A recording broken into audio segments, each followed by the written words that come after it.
niba ufite uruzinduko kandi ari wowe ugomba kugenda utwaye ikinyabiziga cyangwa se imodoka by'umwihariko, ryama kare kugira ngo umare ibitotsi.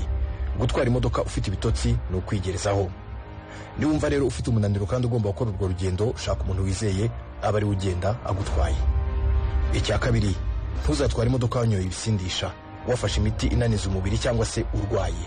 Niba uzi ko uri bunywe inzoga cyangwa se wumva mu mubiri utameze neza, shaka umuntu wizeye agutware.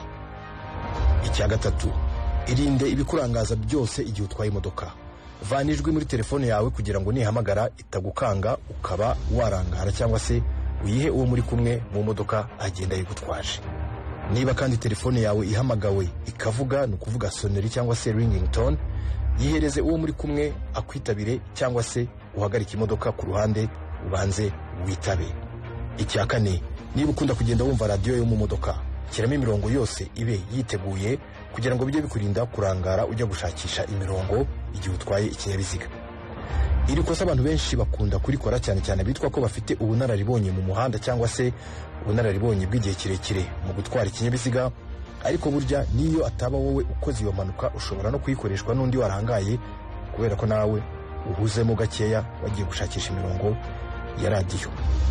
Icya gatanu, ugomba kwirinda gusoma igitabo cyangwa se ikinyamakuru. Ugomba kwirinda kurya cyangwa kunywa igihe utwaye imodoka, kuko ibi byose bituma ibiganza byawe byombi bidakomeza kuyobora neza uko bikwiye, ukaba wakora impanuka.